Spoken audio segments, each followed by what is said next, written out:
Hello friends, बहुत बहुत स्वागत है मेरे इस नई वीडियो में। आज का वीडियो हम स्पेशली कवर करें इग्नू के असाइनमेंट्स के बारे में। तो आप प्लीज चैनल पे बने रहिए और ये बहुत ही इंपॉर्टेंट है क्योंकि असाइनमेंट्स के टाइम बहुत लोगों को दिक्कत आती है, उन्हें पता नहीं चलता कौन सा असाइनमेंट डाउनलोड करना है या कौन सा असाइनमेंट पे काम करना है। तो चलिए हम लोग इग्नू की साइट पे चलते हैं और एक बार देखते हैं कैसे प्रोसेस को कंप्लीट करना है। तो ये इग्नू का ऑफिशियल साइट है, आप देख सकते हो ignou.ac.in। इसमें आपको क्या करना है कि इसमें एक स्टूडेंट सर्विसेज आता है, यहाँ पे आपको जाना है, इस पर क्लिक कर देना है। तो स्टूडेंट सर्विसेज बेसिकली स्टूडेंट्स का एक कॉर्नर है। यहाँ पे जितने भी इन्फॉर्मेशन है स्टूडेंट से रिलेटेड जो भी आपको चाहिए होती है वो सब इस सेक्शन में ही आपको मिलेंगी। तो एक बार देखते हैं, इसको डाउनलोड होने दो। इग्नू की साइट्स कई बार स्लो चलती है तो आपको थोड़ा पेशेंटली इसको वेट करते रहना होगा। तो ये उसका स्टूडेंट सर्विसेज वाला कॉर्नर खुल गया। इसमें आप देखो प्रोग्राम्स है, एडमिशंस है, डाउनलोड्स है। तो असाइनमेंट से रिलेटेड जो भी चीजें आपको डाउनलोड्स में ही मिलेंगी, तो आपको डाउनलोड्स में जाना है और यहाँ पे आपको कुछ इन्फॉर्मेशन है, जैसे कॉमन प्रोस्पेक्टस हो गया, जो भी आपके कोर्स है उससे रिलेटेड हो गया, पुराने असाइनमेंट पोर्टल है, करंट असाइनमेंट। तो ऑब्वियसली आप इस करंट सेशन को, तो आपको करंट असाइनमेंट पे जाना है, तो आप उस पर क्लिक करोगे। अब यहाँ पे प्रोग्राम्स आ जाएंगे। ठीक है, तो आपको जो भी कोर्स का प्रोग्राम है वैसे आप देख सकते हो यहाँ से प्रोग्राम्स के हिसाब से, और साथ में कोर्स कोड भी यहाँ पे दे रखे हैं। तो जैसे मान लो कि किसी को MTTM 17 है जिसका, तो यहाँ पे आपको ये करना है। यहाँ पे साथ में दो तीन इन्फॉर्मेशन और भी दे रखी है कि किस सेशन के लिए वैलिड है, कितने मार्क्स का रहेगा, क्या वेटेज है उसका, क्या ड्यू डेट है उसकी सबमिट करने की, और दिसंबर वालों के लिए क्या ड्यू डेट है। तो आप ऐसे ही करोगे, फिर आप डाउनलोड्स में जाओगे। डाउनलोड्स में जाओगे, फिर वो असाइनमेंट का आपका PDF फाइल डाउनलोड हो जाएगा। तो आपको PDF फाइल में सारी इन्फॉर्मेशन मिलेंगी। जैसे कि ये देखिए, मैंने डाउनलोड किया है एक असाइनमेंट, तो 2026 के लिए असाइनमेंट है। यहाँ पे मेंशन है for students taking admission in January 2026 का जुलाई सेशन के लिए है। अब ये उन्होंने प्रोग्राम के बारे में बताया, उनके जो प्रोग्राम्स हैं वो कब का एडमिशन का था, उनका क्या है लास्ट डेट ऑफ सबमिशन, ये यहाँ पे मेंशनड है। ठीक है, तो देखो यहाँ पे 9 है, तो आपको उससे पहले सबमिट करना है असाइनमेंट्स। ये है असाइनमेंट का फॉर्मेट है, इसमें लिखा हुआ है assignment should start like this.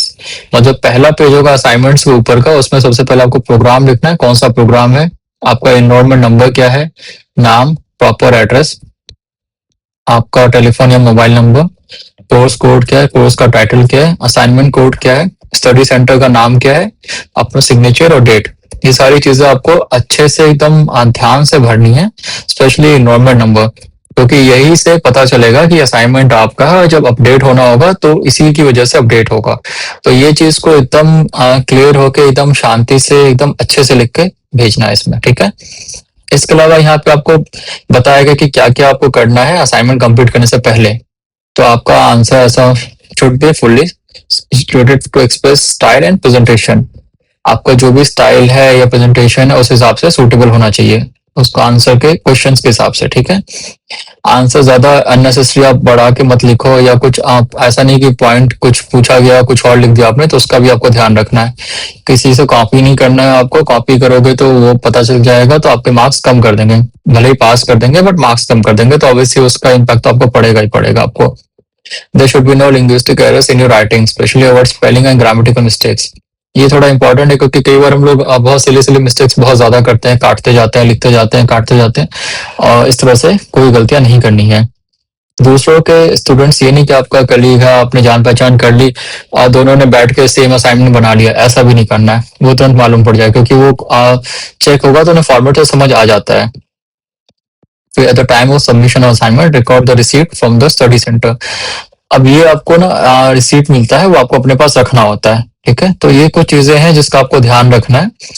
और even if you have requested to change the region study centre, you should continue send your assignment to your earlier study centre. ये भी एक इंपॉर्टेंट पॉइंट है। इसमें क्या होता है कि ना, कई बार मान लो हम कहीं और चले गए या जाने वाले हैं, तो हमें वहां पे क्या करना है कि जो हमारा पुराना है वहीं पे हम लोग को सबमिट करना है वहां पे, क्योंकि कई बार उनके सिस्टम में अपडेट नहीं होता है इसकी वजह से। तो ये सारी चीजें वही हिंदी में है जो मैंने आपको बताया अभी, सेम चीज ये आपको करना है। और इसमें फिर आपको आ जाता है क्वेश्चंस आ जाएंगे। तो ये क्वेश्चंस उन्होंने प्रॉपर लिखा हुआ है। यहाँ देखो, यहाँ पे प्रोग्राम कोड है, यहाँ कोर्स कोड है, यहाँ असाइनमेंट कोड भी है। तो यहीं से आपको ये सब मेंशन कर देना है। ठीक है, यहाँ से लेके सब मेंशन करना है ध्यान से। फिर आपको यहाँ पे क्वेश्चंस है, इसका हिंदी इंग्लिश दोनों वर्जन है, कितने मार्क्स का है वो भी लिखा हुआ है। तो आपको उसको अच्छे से करना है, ये सारे क्वेश्चंस आपको अटेम्प्ट करने हैं। इसके अलावा आपको ध्यान क्या रखना असाइनमेंट बनाते हुए कि प्रॉपर शीट ले लेना आप, जैसे A4 साइज का या जो बुक का शीट्स होता है अलग अलग करके, वो आपको वहां पे मिल जाएगा, स्टेशनरी वालों के यहाँ पे मिल जाएगा। अब मान लो यहाँ पे 7 क्वेश्चन है या 10 क्वेश्चन है, तो आप आइडिया लगा लो कि मान लो आपका जो भी है एक क्वेश्चन अगर 2 पेजेस में हो रहा है तो 15 शीट्स चाहिए आपको, तो 15 शीट्स आप ले लो, सेम साइज की ले लो, सेम फॉर्मेट में होनी चाहिए। और एक उसको क्या करना, प्रॉपर आपको लिखना है, एक ही पेन से लिखना है, ये नहीं कि कभी ब्लू पेन ले लिया कभी ब्लैक पेन ले लिया, ऐसा नहीं करना है, सेम पेन से लिखना है। और हर क्वेश्चन को नए पेज से स्टार्ट करना है, उसका भी आप ध्यान रखना। एक फाइल होती है, ट्रांसपेरेंट फाइल ले लिया आपने और उसमें उसको लगा के आराम से आप सबमिट कर दो। यही प्रोसेस है और ऐसे ही आपको करना है, ठीक है।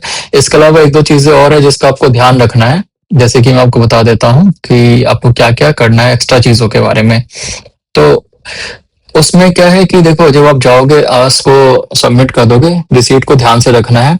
अब वो 2-3 महीने का समय लग जाता है, तो वो आपके जहाँ पे मार्कशीट अपडेट होती है वहीं पे वो असाइनमेंट भी साथ साथ के साथ अपडेट हो जाएंगी, तो वो आपको वेट करना पड़ेगा। कई बार होता है कि एग्जाम्स दोगे उसके बाद अपडेट होती है, कई बार थोड़ा पहले भी जाती है, मोस्टली एग्जाम्स के आसपास ही वो भी अपडेट हो जाती है, तो उसका वेट करना।